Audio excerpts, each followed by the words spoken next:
कैसी भी चुनौती हो, सेनाएं देसी हथियारों के दम पर दुश्मन का माकूल जवाब देने के लिए पूरी तरह तैयार है।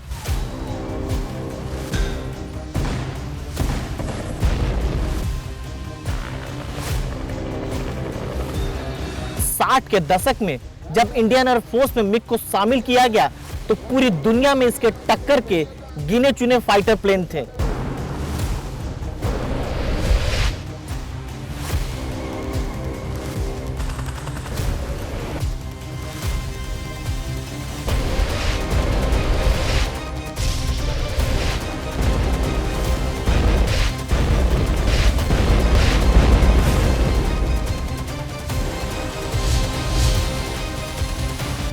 नमस्कार, मैं राजीव रंजन।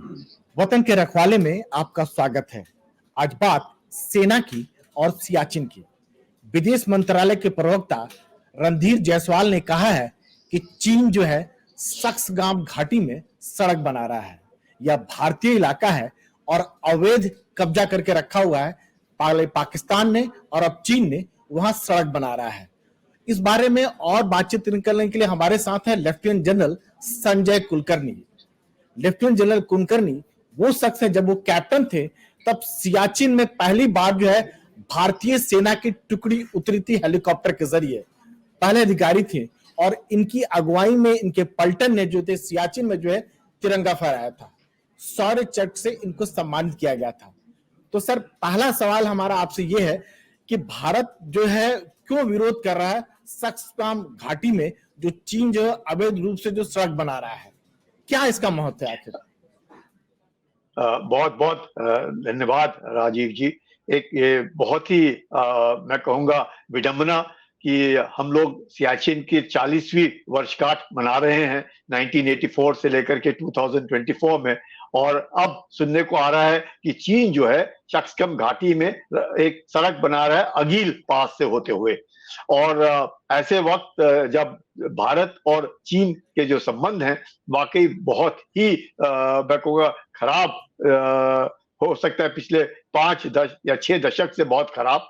भारत के अंदर उनके एम्बेसडर तक नहीं है। आप समझ सकते हैं कि किस तरीके के दोनों देशों के संबंध बिगड़ चुके हैं, क्योंकि जो उन्होंने 4 साल पहले किया ईस्टर्न लद्दाख में और अरुणाचल में करता है। तो चीन के विस्तारवाद को लेते हुए और चीन और पाकिस्तान के जो संबंध है उनको देखते हुए अगर हम देखें तो 1963 में पाकिस्तान ने ये सक्सगाम घाटी चीन को तोहफे में दी, और ये तकरीबन इसका एरिया है 5200 स्क्वायर किलोमीटर। ये एरिया चीन के उन्होंने तोहफे में दी अपना बॉर्डर डिस्प्यूट सेटल करने के लिए। और चीन का हमेशा हुंजा घाटी में नजर रही है और उनको वो घाटी के ऊपर नजर होने के कारण सक्सगाम घाटी उनको चाहिए था। और उसके बाद चीन ने पाकिस्तान के साथ अपने जो बॉर्डर डिस्प्यूट था उसको सेटल किया। आपको आश्चर्य होगा कि चीन ने 14 देशों के साथ उसके बॉर्डर्स है, 12 देशों के साथ उसने अपने बॉर्डर सेटल कर रखे सिवाय 2 देश, भारत और भूटान। अब सक्सगाम घाटी में जो है जब उसने 1963 में पाकिस्तान ने चीन को तोहफे में दिया, उस वक्त भी ये भारत ने उनको कहा, और एक ऐसा उस ट्रीटी में अगर देखा जाए तो वो जो गिफ्ट है, जो तोहफा दिया है, उसको रेगुलराइज नहीं कर सकते हैं, पाकिस्तान उसको नहीं दे सकता है। भारत बार बार कहता आया है कि गिलगित बाल्टिस्तान, पाकिस्तान ऑक्युपाइड कश्मीर भारत का अभिन्न अंग है, और आज उसके ऊपर पाकिस्तान जरूर कब्जा करके बैठा हुआ है। ये जो सक्सगाम घाटी है वहां पे एक खुंजरा पास है जो सिंकियांग घाटी से होते हुए आता है, जो सिंकियांग प्रोविंस है वहां से। वो खुंजरा पास से जो हाईवे आता है उसको बोलते हैं काराकोरम हाईवे, जो चीन पाकिस्तान की मदद के लिए बड़े सालों से लगातार बनाता आया है। और यही हाईवे है, अब हम इसको देखते हैं चाइना पाकिस्तान इकोनॉमिक कॉरिडोर को कहते हुए, ये उसी हाईवे का भाग है जो इसको सीधा कहां ले जाता है, ग्वादार में, इंडियन ओशन में जाकर के मिलता है। और यह रास्ता जो है जब जो जा रहा है सीपीसी बोले, काराकोरम हाईवे को बोले, अब ये उन्होंने उसको एक्सटेंड करने की कोशिश की है स्कार्दू को। स्कार्दू जो है वो पाकिस्तान में है और इंटरनेशनल एयरपोर्ट है स्कार्दू में, और स्कार्दू से सियाचिन में पाकिस्तान आता है। तो वही हाईवे को एक्सटेंड करके स्कार्दू में कार्गो में ये इंटरनेशनल एयरपोर्ट है पाकिस्तान का, और पूरे के पूरे चीन के जितने भी लोग हैं वो वहां पे पाकिस्तान की मदद कर रहे हैं। वो हाईवे बनाने में, कई जगह पर हाइड्रो इलेक्ट्रिक पावर प्रोजेक्ट्स बनाने में, तो वो चीन के जो कार्रवाई है वो पाकिस्तान ऑक्युपाइड कश्मीर में लगा था। यही कारण है कि भारत ने चीन के इस गतिविधि के ऊपर अपना विरोध जताया है, और ये विरोध इसलिए जताया है कि भारत ने चीन को कहा है ये भारत का अभिन्न अंग है, इसमें अगर आप इस तरह की हरकतें करेंगे तो दोनों देशों के जो रिश्ते हैं उनको अच्छा तो होएगा नहीं और खराब हो जाएंगे, और ये हमारा भाग है। तो इसका आगाह किया है चीन को भारत ने। लेकिन ये जो दूसरा पास जो आप पूछ रहे हैं राजीव जी, शक्सकप घाटी में अगील पास है। ये अगील पास है खुंजर पास से साउथ को अगील पास, जो एक हाईवे है जो चीन का जाता है G219। उस G219 से हाईवे आता है मजर को, और मजर से लेकर के अब वो सड़क बनाने की कोशिश कर रहे हैं अगील पास के द्वारा, जो तकरीबन 4,805 मीटर की ऊंचाई पर है। और उस पास के द्वारा फिर वो सियाचिन घाटी को आ सकते हैं बड़ी आसानी से, क्योंकि वो जो रेंज है वहां पे काराकोरम रेंज, वो जो पहाड़ है उनको हम लोग बोलते हैं टेरेन रेंजेस, जो ग्लेशियर है। हाँ जी। तो मेरा सीधा सवाल ये है कि आम आदमी के लिए समझाइए सर कि भारत के लिए वो जो जगह है शक्सकप घाटी जिसको कहते हैं सर, वो सियाचिन ग्लेशियर के उत्तर में है सर, तो ये हमारे लिए कितना रणनीतिक तौर पर अहमियत रखता है? देखिएगा, ये सियाचिन घाटी से सटा हुआ भाग है शक्सकप घाटी।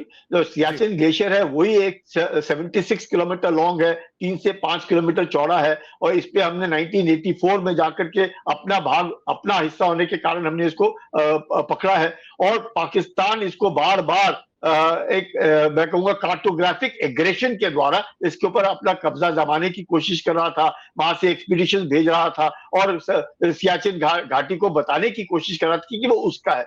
जब ये भारत को पता चला तो भारत ने जो कार्रवाई की वो सबको मालूम है, किस प्रकार से कर्नल एन कुमार ने बताया, और उसके बाद किस प्रकार से हमने सियाचिन ग्लेशियर के ऊपर अपनी कार्रवाई शुरू की। हम लोग किस तरीके से लॉन्ग रेंज पेट्रोल भेजते थे, और 1984 13 अप्रैल 1984 बैसाखी के दिन हमने जाके उस एरिया को पकड़ लिया। अब ये शक्सकप घाटी जो आप पूछे बिल्कुल कुछ सटी हुई है, जो इंदिरा कोल है, जो नॉर्थर्न मोस्ट पार्ट है सियाचिन ग्लेशियर का। जब मैं उसके ऊपर से फ्लाई करता था तब मैं ये देखता था शक्सकप घाटी बिल्कुल उसके नीचे है। तो शक्सकप घाटी जो इलाका है वो ग्रेजिंग ग्राउंड है, और वो ग्रेजिंग ग्राउंड होने के कारण और सटा हुआ होने के कारण सियाचिन ग्लेशियर को यहां से अगर आप बनाए तो एक सीधा रास्ता जाता है काराकोरम पास। अब काराकोरम पास जो रास्ता जाता है वहां पर वो बनाने की कोशिश कर रहा है, और वहां से फिर काराकोरम पास से चीन के तरफ से भी आया जा सकता है और इधर से भी जाए, मतलब 2 prong। और फिर काराकोरम पास से जो दौलत बेग ओल्डी जिससे बोलते हैं, जहां पे चीन के साथ लगातार इस तरह की हरकत हो रही है, डेप्सांग प्लेन्स बोलते हैं, दौलत बेग ओल्डी, तो वहां पे आने की वो कोशिश कर सकता है। तो हम लोगों को सतर्क रहना है। यही कारण है कि भारत ने बार बार चीन को आगाह किया है ये हमारा भाग है, आप इसमें इस तरह की हरकत नहीं कर सकते। वैसे भी आप अगर देखें तो 1962 से उससे पहले से जिस प्रकार से अक्साई चिन को उसने पकड़ा, और जो रास्ता बनाया है तिब्बत ऑटोनोमस रीजन को सिंकियांग रीजन से कनेक्ट करने के लिए, जो अक्साई चिन से जाता है, जहां से ये हाईवे जाता है जो मैंने बताया G219, वो G219 के एक्सटेंशन करके वो अगील पास से फिर अब सियाचिन की ओर आ सकता है, और सियाचिन से सिर्फ 50 किलोमीटर की दूरी पे है आज की तारीख में। ये तो आप समझ सकते हैं किस प्रकार से जो सियाचिन है, जो विश्व का सबसे मैं कहूंगा ऐसा ग्लेशियर जो नॉर्थ एंड साउथ पोल के बाद सेकंड लॉन्गेस्ट ग्लेशियर, और विश्व का 4th लार्जेस्ट ग्लेशियर है, जहां से पीने का पानी जो है वो आता है।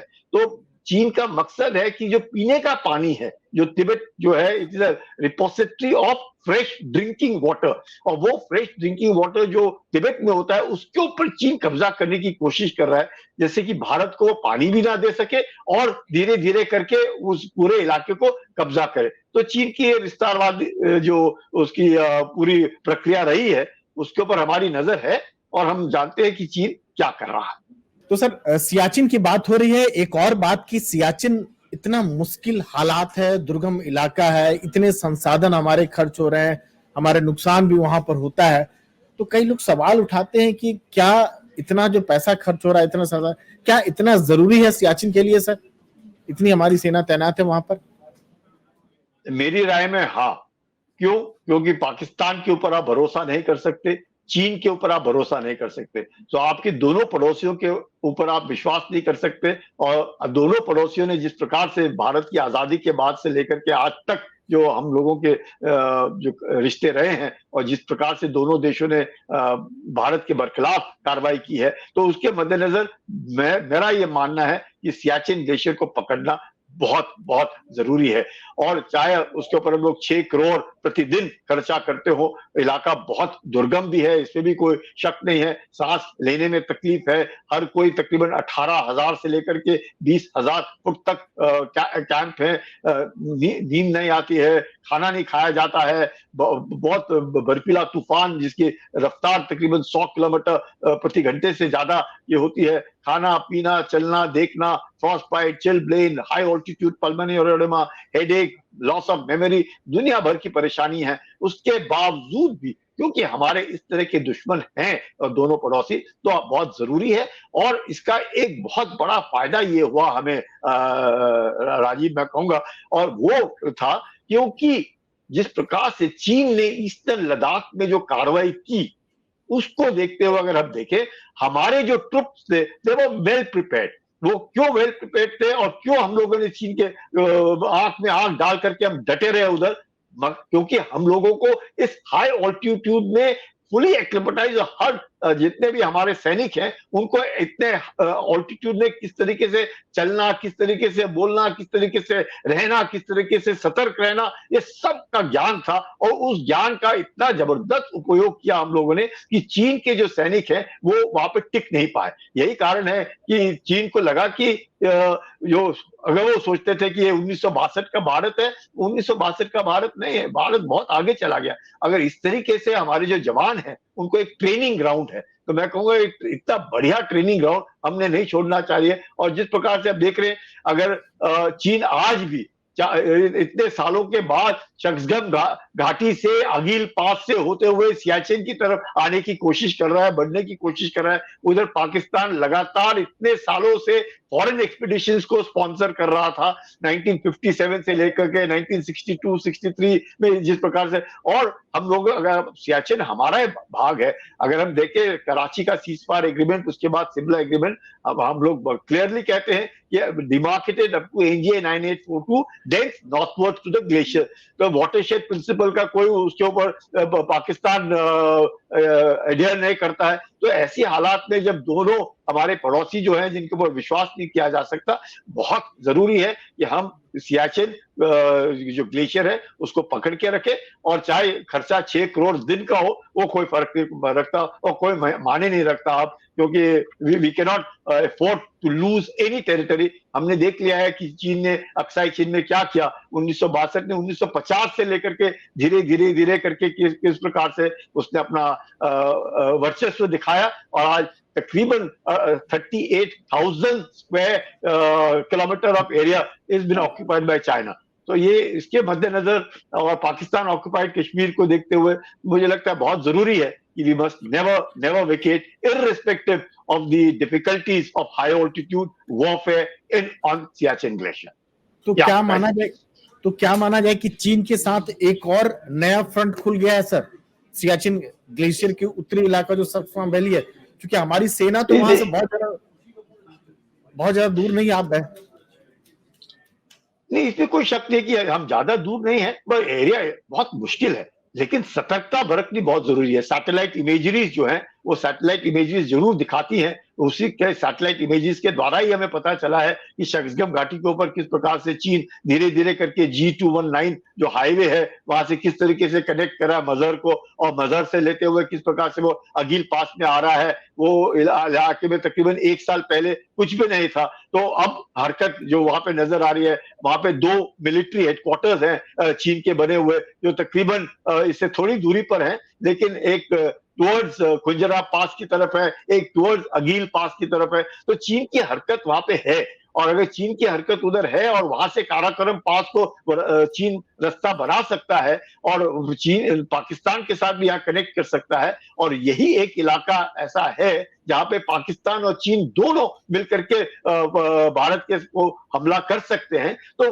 डेफिनेटली मैं कहूंगा कि हमें सतर्कता बरतनी होगी, अपने आप को उधर सतर्क रहना होगा, अपने आप को तैयार रहना होगा। और जिस प्रकार से गलवान घाटी में चीन ने जो हरकत की, जो श्योक से जो रास्ता आता है, क्योंकि जो नदी आती है वो श्योक वाली जो नदी होते हुए नुब्रा घाटी से मिलती हुई, और ये जो नदी जाती है तो ये इंडस को जाकर के मिलती है पाकिस्तान में स्कार्दू के पास। तो ये सब जो है पानी, जैसे मैंने कहा, एक ये Siachen is not only a watch tower but it is also the entire area. Tibet is also a water reservoir. So पानी और प्लस इस तरह की विस्तारवाद को देखते हुए मुझे लगता है हम लोगों को बहुत सतर्क और अपने आप को उधर हर हमेशा 24/7 365 डेज हर तरीके से, चाहे हम लोगों को सैटेलाइट्स के द्वारा हो, ड्रोन्स के द्वारा हो, हेलीकॉप्टर के रिकॉनेसेंस के द्वारा हो, एयरक्राफ्ट रिकॉनेसेंस के द्वारा हो, वहां पे खुद मौजूद रह करके यकीन करना कि वो नजदीक कहीं ना आए,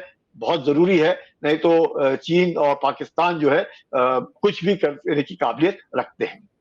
तो क्या इसका असर जो है, जो सस्काम वैली में जो दिख रहा है, जो पीओके में सड़क बना रहा है, जबकि उसे बनाना नहीं चाहिए था, हमारा इलाका है, और पाकिस्तान ने जिस तरह से 1963 में एग्रीमेंट के तहत चीन को दिया, यह भी गलत है। इसका असर आपको लगता है कि ईस्टर्न लद्दाख में, पूर्वी लद्दाख में जो 4 साल से हमारी और जो चीन की सेनाएं आमने सामने है, उसका असर वहां भी पड़ेगा सर? बिल्कुल, कोई शक नहीं। आप देखिए 29 राउंड्स ऑफ WMCC हुए हैं, हाँ, 21 rounds of core commander talks हुए हैं। कितना हम लोगों ने प्रोग्रेस किया? कुछ नहीं किया है, बिल्कुल थोड़ा बहुत, और वो भी क्योंकि चीन बैकफुट पर था। और अब जिस प्रकार से हमने कैलाश रेंज पकड़ लिया, इसलिए पेंगांग सो में वो पीछे गया, नहीं तो वो चीन के पीछे जाता क्या? जब क्योंकि हम लोग हावी हुए उसके ऊपर, इसलिए चीन पीछे हटा।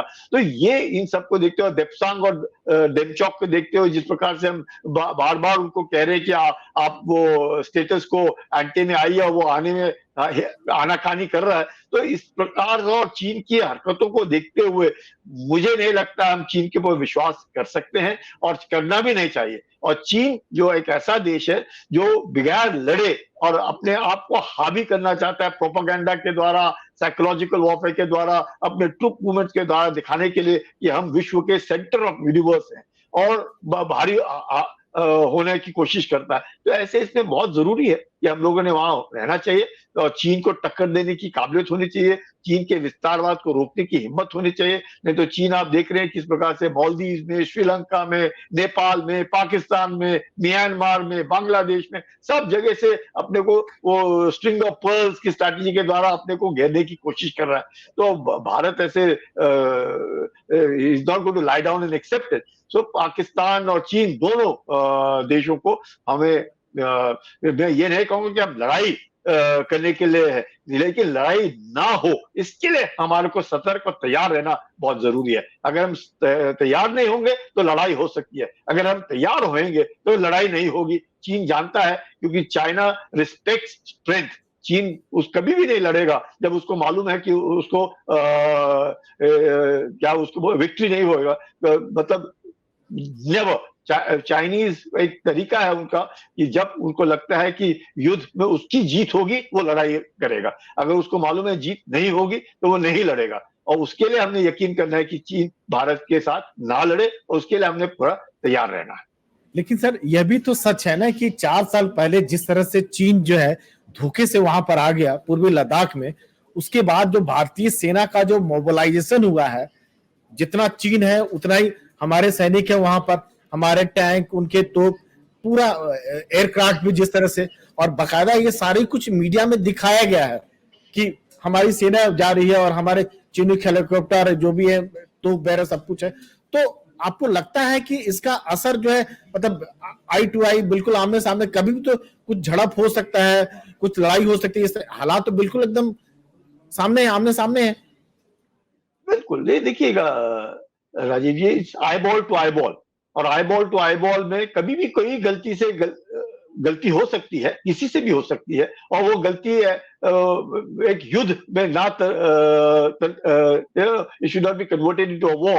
तो उसके मद्देनजर बहुत जरूरी है कि हम लोगों ने वहां पे रहना है। और ये जो मोबिलाइजेशन की बात कर रहे हैं, इसमें कोई शक नहीं कि चीन को भी जबरदस्त झटका लगा कि उसने बगैर बताए अपने 50-60 हजार ट्रुप्स लाए ईस्टर्न लद्दाख में, और भारत ने भी बड़ी जल्दी मोबिलाइज करके उतने ही संख्या में ट्रुप्स रखे उधर। और eyeball to eyeball जो कन्फ्रंटेशन बोलते हैं, मतलब बिल्कुल बराबर का डिप्लॉयमेंट और बराबर का चीन का, तो चीन की जो सोच थी वो नाकामयाब हो गई। और उसके लिए बहुत जरूरी है कि उसने देखा कि भारत में भी सैनिक हैं जो इस प्रकार से इतने ऊंचाई पर लड़ने की काबिलियत रखते हैं। भारत के पास वो संसाधन हैं जो इतने सारे लोगों को वहां पे बिठा सकते हैं, जो एयरक्राफ्ट के द्वारा मोबिलाइज हुआ, उनके रहने का बंदोबस्त कर सकते हैं, उनका मेडिकल के देखभाल कर सकते हैं, एम्युनिशन मोबिलाइज कर सकते हैं, उनका खाना पीना मोबिलाइज कर सकते हैं। तो ये बहुत बड़ी बात है। और जिस प्रकार से गलवान में हुआ उसके देखते हैं कि चाहे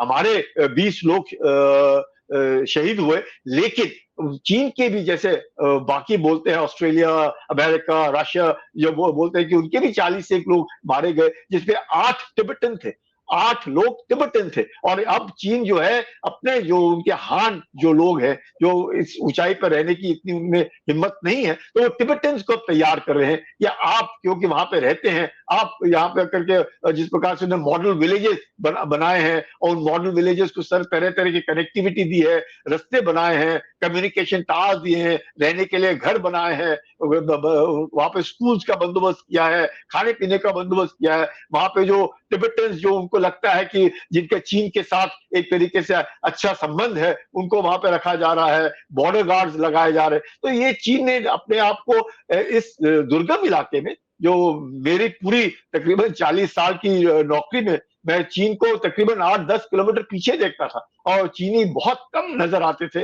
और कभी कभी आते थे और बॉर्डर मीटिंग्स करके चले जाते थे। अब तो तकरीबन हम देखते हैं कि eyeball to eyeball, नजदीक हाथ मिला सकते हैं आप एक से सबके साथ। तो ऐसे नजदीक हालात में बहुत खतरा है कि कभी भी आदमी जो है, आदमी तो आदमी है, कोई गलती कर दे किसी ने, और दोनों की भाषा समझ नहीं आती। आप पाकिस्तानी के साथ जब हम eyeball to eyeball होते हैं, अगर हम एक दूसरे को गाली भी देते हैं या एक दूसरे से बातचीत भी करते हैं, तो समझता है कि ये क्या कह रहा है और क्या नहीं कह रहा है। वो कह सकता है आपको कि आप मुझे इस तरह नहीं कीजिए, हम उसको कह सकते हैं आप मुझे गाली मत दीजिए, नहीं तो मैं फिर आपको भी गाली दूंगा। तो ये चीनियों के साथ तो भाषा भी नहीं है, कुछ भी नहीं है, तो एकदम ही मुक्काबाजी में आ जाएंगे। तो ये जो चीजें हो जाती है, जो हुआ पेंगांगसो में हुआ, मुक्केबाजी हुई, गलवान में मुक्केबाजी हुई, गोली तो कहीं नहीं चली, गोली कहाँ चली, कहीं गोली तो चली नहीं। पर एक तरह नया एक तरीका और युद्ध का मैं कहूंगा एक हमने देखा जिसपे कि बगैर गोली चले इतने लोग मारे गए, क्योंकि सर्दी है, पानी है, आप किसी को पानी में ढकेल देंगे तो वो तो वैसे ही मर जाएगा बेचारा, क्योंकि पानी इतना ठंडा है, और बदन तो बिल्कुल ही मर जाएगा। तो ये जो नया माहौल एक पैदा हो रहा है, वो जैसे आप कह रहे हैं, बहुत ही हम लोगों को सतर्क रहना है। और ये भी टेंशन है, इतना आसान नहीं है कि आप 24/7 365 डेज सतर्क रहें। कहीं ना कहीं तो ढिलाई हो जाती है, कभी ना कहा। और जो तूफान है, जो बर्फीले तूफान चलते हैं, आपको दिखता नहीं है, 5 फुट के ऊपर आपको नहीं नजर आता है। दिन में रात हो जाती है, बिल्कुल नजर नहीं आएगा आपको, चाहे वो अरुणाचल प्रदेश का इलाका हो, सिक्किम का इलाका हो, या ईस्टर्न लद्दाख, बिल्कुल नजर नहीं आएगा। और एकदम मौसम साफ हो जाएगा, आप देखेंगे वो तो 10 फुट की दूरी पर खड़ा है मेरे सामने, वो तो था ही नहीं। तो ये मतलब आप समझ सकते हैं कि जवान जो है, जो ड्यूटी दे रहा है 24 घंटे, कितना टेंशन में होगा और कितना उसके ऊपर प्रेशर है। और उस प्रेशर और टेंशन के मद्देनजर हम लोग ये टॉक्स करते रहते हैं, जैसे रक्षा मंत्री ने कहा कि हम बातचीत कर रहे हैं, और हम उनको उम्मीद है कि बातचीत के द्वारा ये मसला जो है सुलझ जाएगा। पर अभी तक तो नहीं सुलझा है, 4 साल हो गए, 5वां साल शुरू होने को आ रहा है, तो बहुत कठिन है। पर डेफिनेटली अंडर कंट्रोल है, मैं ये जरूर कहूंगा। कठिन है, सेंसिटिव है, बट अंडर कंट्रोल है। इसलिए अभी तक गलवान के बाद कुछ हुआ नहीं है, और उम्मीद करते हैं होएगा भी नहीं, अगर चीन को भारत के साथ अच्छे संबंध चाहिए तो। सर ठीक है, गलवान के बाद खूनी झड़प जो है चीन के साथ नहीं हुआ है, लेकिन झड़प की बात करते हैं, अतिक्रमण की बात करते हैं, तो गाये बगाए ये बात देखने में आती है। चीन पीछे हटने को तैयार नहीं है, और चीन बार बार ये अंतर्राष्ट्रीय फोरम में बार बार कहता रहा कि हम भारत को दोस्त की तरह ट्रीट करते हैं, हम बेहतर संबंध चाहते हैं, लेकिन वो पीछे जो है जहां तक आ चुका है हटने को तैयार नहीं है। कुछ सेना प्रमुख कह चुके हैं, जनरल मनोज पांडे कह चुके हैं कि जब तक अप्रैल 2020 के पहले वाली स्थिति में चीनी सैनिक नहीं जाते हैं तब तक हमारे संबंध बेहतर नहीं हो सकते, रिश्ते बेहतर नहीं हो सकते, एक विश्वास का माहौल नहीं बन सकता है। तो क्या कहेंगे? दोस्त कहता है लेकिन यहाँ जो हरकत जो है, चीन की कथनी और करनी में अंतर है। चीन बोलता जरूर है territorial integrity, sovereignty, mutual respect, reconciliation, ये सब बातें, बड़ी बड़ी बातें करेगा। जमीन के ऊपर कुछ नहीं, जमीन पे सलामी स्लाइसिंग, मतलब जमीन के ऊपर जितना हावी होने की कोशिश करेगा। अब उसका मकसद, अब आप, चीन जो है बताएगा नहीं उसको क्या चाहिए, वो बस चलता रहेगा। उसको मतलब जब तक आप उसके साथ खड़े होकर के लड़ेंगे नहीं, आंख में आंख डाल करके उसको पीछे नहीं ढकेलेंगे, तब तक वो चीन आगे आता रहेगा। तो ये जब उसकी मानसिकता है, और लड़ने ने, अभी आपने देख लिया कि गलवान में गोली नहीं चली, इतने सारे पीस एंड ट्रैंक्विलिटी एग्रीमेंट्स है, बॉर्डर एग्रीमेंट्स है, उसको मद्देनजर रखते हुए गोली नहीं चली। लेकिन ये आप देख रहे हैं कि हम लोग, chief of the army staff खुद बोल रहे हैं कि अप्रैल 2020 स्टेटस को एंटे जब तक नहीं होएगा तब तक संबंध दोनों के बीच में नहीं होंगे। सिचुएशन जो है वाकई बहुत सहनशील है, लेकिन कंट्रोल में है। तो ये सब बातें जो है चीन, और जिस प्रकार से आप देख रहे हैं कि उनके जो शी जिनपिंग है, 2013 से जब से उन्होंने सत्ता संभाली है, और जिसके प्रकार से लगातार उसके बाद डोकलम हुआ है, फिर आप देखा गलवान हुआ है, ये रास्ते देखिए किस प्रकार से बने हैं, किस प्रकार से ये हाईवेज बन रहे हैं, किस प्रकार से अरुणाचल प्रदेश को वो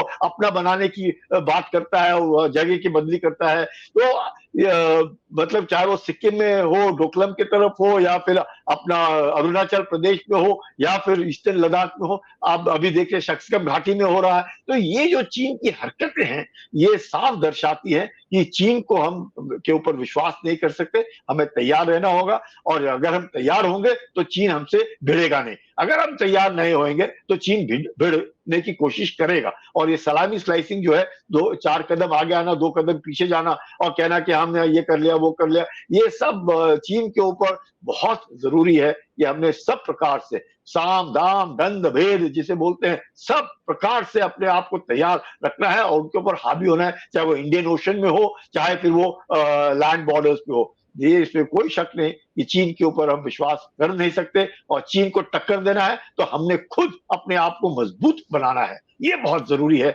और इस आभास चीन को हुआ है कि भारत 1962 का नहीं है, भारत में जबरदस्त मॉडर्नाइजेशन हो रहा है, भारत के जो सैनिक हैं काफी ट्रेंड हैं, और वो उनका खून खराबा होगा, इसमें भी उनको शक नहीं होना चाहिए। तो ये जो होता है, इसलिए आप देखते हैं कि पाकिस्तान जो है अब थोड़ा सा सोच करके हरकत करने की कोशिश करता है। उसको मालूम है कि अब यहाँ की जो लीडरशिप है वो भी थोड़ा सी अग्रसर है, और कुछ कर देते हैं। जैसे पुलवामा के बाद हुआ, हमने देखा कि किस प्रकार से सर्जिकल स्ट्राइक्स हुए। तो ये देखते हुए पाकिस्तान भी बैकफुट पे रहता है, चीन को भी लगता है, पर लेकिन ये दोनों देश मिलकर के कुछ ना कर दें, इससे हमें थोड़ा सा सतर्क रहना होगा, और ये बहुत जरूरी है। और अपने आप को हर हमेशा, मैंने जैसे बार बार कहता हूँ, 24/7 365 days we have to be alert, vigilant, if you have to prevent China from doing something which will upset our entire thinking. Sir एक अंतिम सवाल ये है कि क्या हमारी सेना जो है, खासतौर से जो चीन के साथ अगर बॉर्डर की बात करें, अरुणाचल हो, सिक्किम हो, पूर्वी लद्दाख हो, सियाचिन हो, इन चारों जगहों पर आपने सर्व किया है सर, बेहतर आप उन चीजों को देख रहे हैं, तो क्या हमारी सेना जो है उन दुर्गम हालात में कोई भी अप्रिय घटना होती है उसके लिए पूरी तरह तैयार है? आबा हवा की बात करें, संसाधन की बात करें, और जो कहा यह जाता है कि हमको वहां पर एज है, जैसा बता रहे कि सियाचिन में जो हमें मौके मिले और हमारा जो बैटल फील्ड जो मिला, वहां पर लड़ाई लड़ने का जो अनुभव मिला, उसका फायदा हमको गलवान में मिला, या डेप्सांग में जिस तरह से डेपचौक जो हुआ था वहां पर। तो हमारी सेना कह सकते हैं कि बहुत मजबूत है, तैयार है सर, अगर चीन की ओर से कोई हरकत होता है तो। बिल्कुल, इसमें कोई शक नहीं है। देखिएगा, चीन इसलिए हरकत नहीं कर रहा है, इतना सब कुछ होने के बाद भी चीन तैयारी कर रहा है अमेरिका से टक्कर लेने के लिए। चीन तैयारी कर रहा है कि 2027-2028 तक वो चीन एक मकाम पर जहां पहुंचेगा, जहां पे वो अपने जो चीनी नागरिक हैं उनको शी जिनपिंग बता पाएंगे कि यस, चाइना जो है it has arrived and it is one of the greatest economic power. 2049 तक चीन का मकसद है कि भाई हमने विश्व का नंबर 1 होना है, इकोनॉमिकली, मिलिटरीली, टेक्नोलॉजिकली, पॉलिटिकली, सब कुछ। तो चीन का वो मकसद है और चीन धीरे धीरे करके उस तरफ बढ़ने की कोशिश कर, उसके इसमें चीन को लगता है कि कौन सा ऐसा देश है जो उसको टक्कर दे सकता है, या कौन सा ऐसा देश है जो उसकी रुकावट बन सकता है। तो उसके सोच में भारत ही एक ऐसा देश है जो एशिया के अंदर और विश्व के अंदर उसको वो मकाम पाने में उसको दिक्कत हो रही है, और वो किस प्रकार से भारत के ऊपर हावी हो सकता है वो कोशिश कर रहा है बिगैर लड़े। मतलब चीन का एक ये बहुत अच्छा है, चाइनीज फिलॉसफी है, the supreme art of war is to subdue the enemy without a fight. मतलब लड़ना नहीं, पर उसके ऊपर हावी होना और उसको ये दिखाते रहना और चाबी देते रहना कि भाई मैं यहाँ का गुरु हूं, आप मेरे से नीचे हैं, और मैं कुर्सी पे बैठूंगा और आप जमीन पे बैठेंगे। अगर आपको कुर्सी पे बैठना है तो मैं कहूंगा तब आप बैठेंगे, नहीं तो आप जमीन पे बैठे, मैं कुर्सी पे बैठूंगा। तो ये जो सोच है चीन की, जो मानसिकता है, उसको टक्कर देने के लिए भारत को मजबूत होना है, politically, economically, diplomatically, militarily, technologically, सब इसमें, चाहे स्पेस हो, साइबर हो, आर्टिफिशियल इंटेलिजेंस हो, सब इसमें हमने चीन को टक्कर देने की कोशिश करनी है। और जिस प्रकार से भारतीय एक नागरिक है जो मेहनती है, अच्छा है, उसका ग्रास्पिंग पावर अच्छा है, उसका टेक्निकल स्किल अच्छा है, उसका सॉफ्ट पावर अच्छा है, वो अंग्रेजी भी बोल सकता है या दूसरी भाषाओं में भी अच्छा है। तो ये जो एक कला है एक भारतीय में, उस कला को देखते हुए पूरा विश्व भारत की ओर देखता है कि ये एक देश अच्छा है, यहाँ के लोग अच्छे हैं, कहीं पर भी जाते हैं, चाहे अमेरिका में रहते हैं या बाकी देशों में रहते हैं, ये हमको परेशान नहीं करते, ये हमारे यहाँ पे अच्छे नागरिक। तो ये जो सोच है विश्व में, इस सोच को, पर वही हम चीन के बारे में नहीं सोचते हैं। चीनी नागरिक जो है या चीनी की जो अपनी जो वहां की व्यवस्था है, उसके ऊपर शी जिनपिंग के ऊपर सब कोई एक ऐसी निगाह से देखता है कि ये धूर्त आदमी है, ये कुछ ना कुछ गड़बड़ करेगा या कुछ ना कुछ गलत करेगा या कुछ ना कुछ आपको पैसे भी देगा तो इसका कुछ ना वो लेगा। मतलब there is no trust factor with the Chinese leadership और द चाइनीज सिटीजनशिप। तो ये जो ट्रस्ट फैक्टर भारतीय इसमें है वो बहुत अच्छा है, जिसका हम लोगों ने फायदा उठाना चाहिए, और हर भारतीय ने अपने आप को मजबूत बनाना चाहिए। हर भारतीय सैनिक है, हर भारतीय सैनिक है, बाकी सैनिक तो बंदूक लेके खड़ा है, पर हर भारतीय सैनिक है, क्योंकि वो टेक्नोलॉजिकली, मैं कहूंगा, software, computer, space, artificial intelligence, chip warfare, सब में आगे होगा। तो ऑटोमेटिकली चीन को लगेगा इस देश से टक्कर नहीं लेनी है, और बाकी देश भारत की तरफ दूसरी निगाह से देखेंगे, और धीरे धीरे करके हमारी आर्थिक स्थिति अच्छी हो रही है, हम अच्छे 3rd लार्जेस्ट इकोनॉमी बन जाएंगे, और फिर धीरे धीरे भारतीय भी जो है उसकी भी आर्थिक स्थिति बढ़ेगी। तो मेरे को लगता है मेरा जो सवाल था वो रह गया सर। मेरा सवाल ये था कि जो चीन के साथ जो हमारे तनाव है सर, टेंशन है सर, जो दुर्गम इलाके, अरुणाचल, सिक्किम, पूर्वी लद्दाख और सियाचिन, तो इतना डिफिकल्ट एरिया में सर हमारे सेना जो है, क्या चीन के मुकाबले ज्यादा बेहतर तरीके से वेल इक्विप्ड है, मानसिक तौर पर तैयार है, किसी भी तरह का चीन की ओर से कुछ अप्रिय हरकत हो तो उसका जवाब देने के लिए? 100% इसमें कोई शक नहीं कि भारतीय सैनिक इस इलाके में हाई ऑल्टीट्यूड में हो या डेजर्ट वॉरफेयर में हो या प्लेन्स में हो या कहीं पर भी हो, अपने जो एडवर्सरीज हैं उनको टक्कर देने की पूरी काबिलियत रखता है। हमारी जो तैयारी है, मॉडर्नाइजेशन हो रहा है, हम उनका थिएटराइजेशन हो रहा है, हम लड़ने की नहीं तैयारी करते, हम लड़ाई ना हो इसकी हम तैयारी करते हैं। हम लड़ने की तैयारी नहीं कर रहे, हमारा मकसद है war avoidance, not going into war. अगर चीन का मकसद है कि लड़ाई लड़ना है, वो भी नहीं है चीन का, तो ये बहुत जरूरी। इसलिए मैंने ये कहा आपको, एक कॉम्प्रिहेंसिव नेशनल पावर जिसे बोलते हैं, कॉम्प्रिहेंसिव नेशनल पावर में सब शामिल होता है, और भारतीय सैनिक। लेकिन अगर कोई अगर लड़ना चाहे तो उसके जवाब देने के लिए भी तैयारी होनी चाहिए ना सर। 100% टक्कर देने की काबिलियत रखते हैं, और टक्कर दी गलवान में, ईस्टर्न लद्दाख में टक्कर दी, अरुणाचल प्रदेश में जब भी वो गलत हरकत करता है हम लोग टक्कर देते आते हैं, डोकलाम में हमने देखा टक्कर दी, तो सब जगह इसमें कोई शक ही नहीं है चाहे चीन के सैनिक कहीं पर भी आ जाए, चीन के सैनिक को ऑक्सीजन सिलेंडर लगता है जब वो 16 और 17 हजार के ऊपर लड़ने की कोशिश करे। हमारा कोई भी सैनिक ऑक्सीजन सिलेंडर लेके नहीं चलता है, उसको वहां पे एक्लिमेटाइज है वो, क्योंकि जैसे आपने कहा सियाचिन ग्लेशियर में वो रहता है और हर कोई जो है अपने आप को गर्व महसूस करता है कि मैंने ऐसे दुर्गम इलाके में नौकरी की और बच करके निकला और मैं आज लड़ने के लिए तैयार हूं। तो ये जो एक नॉर्मल मॉरल स्ट्रेंथ मिलता है and moral authority to be able to dominate the enemy बहुत जरूरी है। और ऐसे दुर्गम इलाके में अगर आप हमारी धीरे धीरे तैयारी हो रही है, ये कहना कि लड़ाई की जो तैयारी है कभी भी नहीं पूरी होती है, इसमें किसी को शक नहीं होना चाहिए कि हम क्या मैं लड़ने के लिए आज तैयार हो गया, कभी भी नहीं पूरी होगी। तो ये तो तैयारी चलती रहेगी, मॉडर्नाइजेशन तो होता रहेगा, लेकिन मॉडर्नाइजेशन के साथ अपना physical capacity to be able to fight plus moral strength plus superiority of weapons सब कुछ धीरे धीरे करके बढ़ रहा है। इसमें कोई शक नहीं, ये भारत आज की तारीख में टक्कर देने के लिए तैयार है और उसके सैनिक जो है वो बिल्कुल तैयार है। पर ये मैं इसके साथ साथ उसी साथ में कह दूं कि हम लड़ने के लिए नहीं कहे, हम यकीन करेंगे कि लड़ाई ना हो, ये दिखा करके कि हम तैयार हैं। अगर आप हमारे पे गोली चलाएंगे तो हम भी आपके ऊपर गोली चलाने के लिए तैयार हैं और चलाएंगे भी, इसमें भी कोई शक नहीं होना चाहिए। तो ये जो है ये स्थिति भी अच्छी स्थिति है, ये तभी आती है। So China as a said respect strength.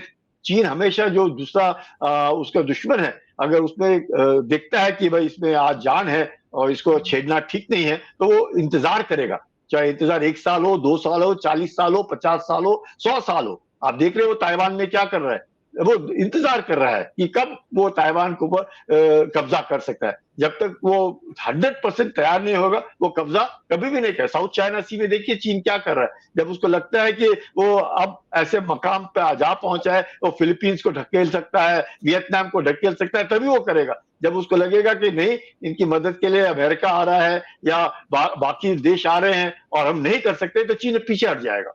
तो चीन का मकसद ही है कि बगैर लड़े हम कैसे हावी हो। तो ये साइकोलॉजिकल वॉरफेयर, प्रोपेगेंडा, ये सब चीन इस्तेमाल करता है।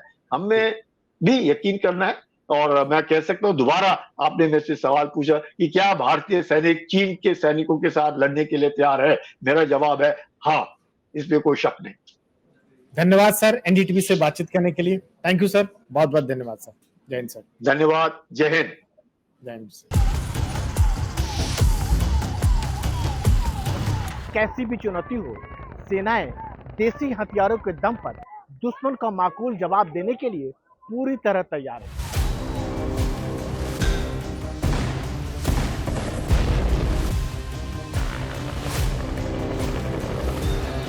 60 के दशक में जब इंडियन एयरफोर्स में मिग को शामिल किया गया तो पूरी दुनिया में इसके टक्कर के गिने चुने फाइटर प्लेन थे।